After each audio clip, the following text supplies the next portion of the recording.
In chess, we have special moves like check, checkmate, and stalemate. So for a game of chess to end, the game, the opponent must be able to checkmate the other opponent. So if you checkmate your opponent, the game comes to an end. So it's checkmate. So in today's session, in our 7-day training, teaching my cousin how to learn chess, we're going to go through check, checkmate, and stalemate. So we'll start with the check. So check means the king is under attack. When you're in check, you must escape. Of course, when your king is being attacked, you must bring it to safety. There are three ways to respond to check. Number one, you move the king away. So move the king to another square which is safe. Another way to prevent a check is blocking the attack. You can bring another piece on the board. If you have another piece somewhere near the king or even far, if depending how the piece moves, you can bring it and play somewhere that it's going to block the check. So another way is by capturing the attacking piece, the piece that is making your king to be under check or your king to be under danger.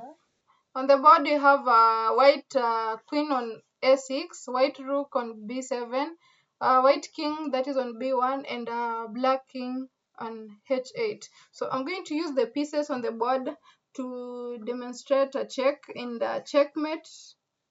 Yes, a check and a checkmate, and also a stalemate. I'm going to use these same pieces on this board, the current position, to do all the three. So we'll start with the check. So we have our queen on a6. If I move this king to f6, that becomes a check. It's a check because this king has a square that it can move to, that is g8. So that becomes a check. So we move to checkmate. A checkmate is when the king is in an attack and there is no legal move for that king to move. So and checkmate ends the game. So using the pieces that I have on the board, I'm going to make a checkmate. So if I take my queen that is on a6 and I move it to a8, it becomes a checkmate. That is because the king doesn't have any squares to move to. So and checkmate ends the game. So if I play my queen here, it becomes a checkmate and the game ends. So a checkmate ends the game immediately. We've discussed about the check and we realized, okay, when you have the check, the king can move away. You can block the check using another piece, and also you can capture the material that is attacking your king. But when it comes to checkmate, it ends the game immediately. So in our current position, the black king doesn't have any squares to move to, so it becomes a checkmate. So after the checkmate, we go to stalemate. Stalemate happens when the player has no legal moves to make on the board, and so it becomes a stalemate. So in our current position, if I play my queen from a6 and I move it to g6, it becomes a stalemate simply because black has only the king on the board and this king has no escape and it's not under check. So stalemate happens when opponent has no legal moves to make and the last move that the other opponent played didn't put the opponent's king under any check. So stalemate is another word for a draw. So if it's a stalemate, it's a draw, and a draw is half a point.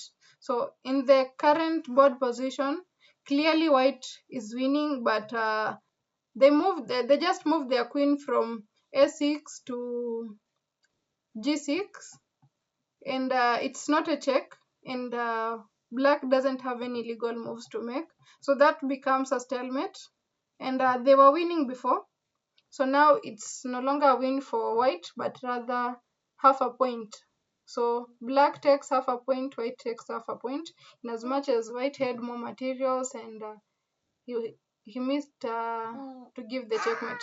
So I will put some positions. I'll set up some positions on the board, and I would like my cousin to tell me if it's a checkmate, or a stalemate.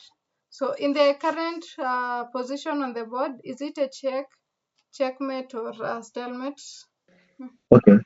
It is a check because the black king Mm-hmm. has a way of escaping. What way, or did you mean to say it has a legal square that it can move to? Yeah. It can go to H8 Ah, nice. to avoid the current check. So black king can move to H8, meaning that was a check. So in the current position, I want you to tell me if it's a checkmate, or stalemate. It is a stalemate because if it's black's turn to move, Mm-hmm. the white has placed its rooks on F7 Mm-hmm. and H7. Mm-hmm. So black has no legal moves to make. Mm-hmm. That's why it's a stalemate. Yeah, good. So in chess, we also have the opening principles. So when you are starting a game, we have opening principles. So I'll take you through all those principles. So rule number one, or principle number one, is control the center. This is the center of the chessboard, these four squares. And of course, if we have this, we can just make it like this. So this is the center of the chessboard.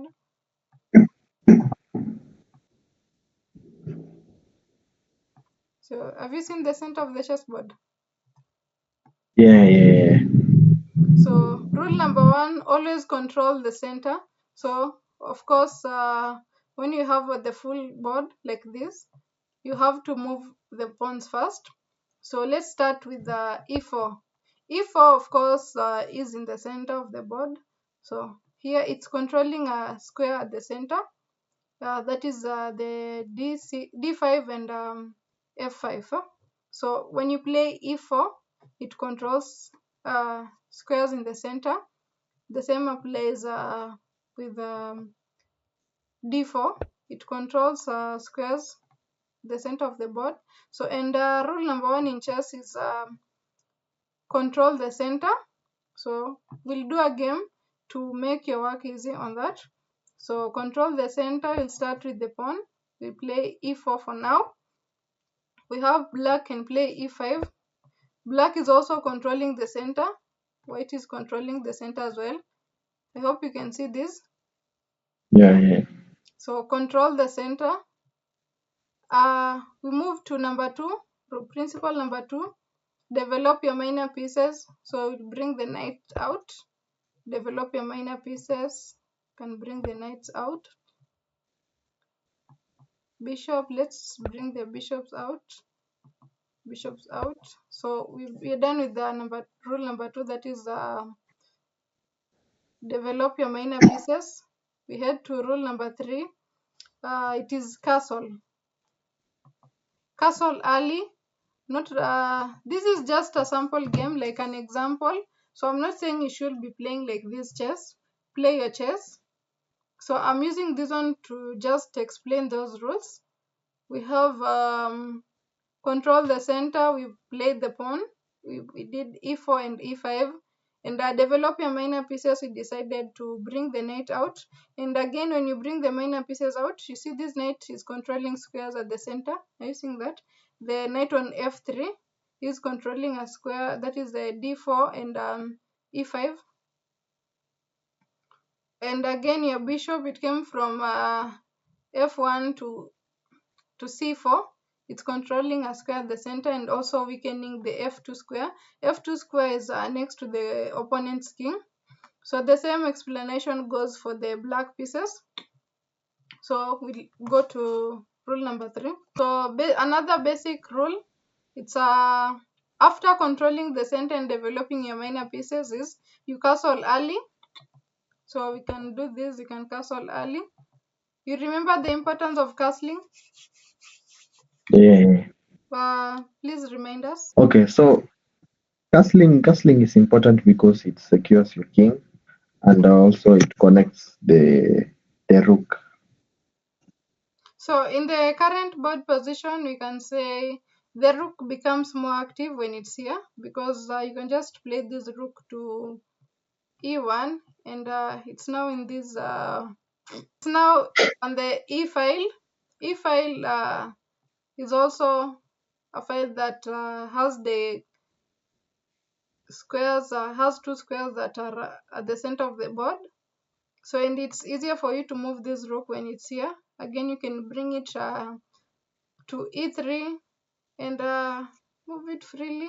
But this game is just an example, so this is not how you should play.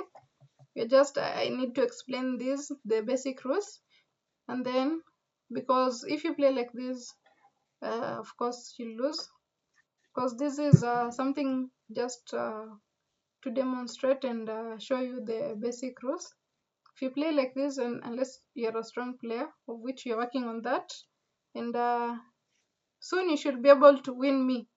Another principle is don't move the same piece many times in the opening. So e4, e5, we have knight f3. The other knight, we have black's knight comes to c6, and then white decides to play knight g5. Don't move the same piece twice. Even if you don't move to g5, I know it's a blunder. Even if it's a blunder, because I know the queen will just go ahead and capture this piece. But don't move the same piece twice. Develop the other pieces, as I said. You control the center, develop the minor pieces, castle, and then now we're here. Don't move the same piece twice. Now, moving the same piece twice, it might be safe, but okay, your piece might be in a safe square, but you're wasting your chances of developing castling and going straight for the win. In our next class, we're going to start with the mating patterns, some of the mating patterns, which include queen, king, and king. Another one is rook, king versus king. We have two rooks mate, back rank mate, scholars mate. So we'll discuss all those mating patterns in our next class.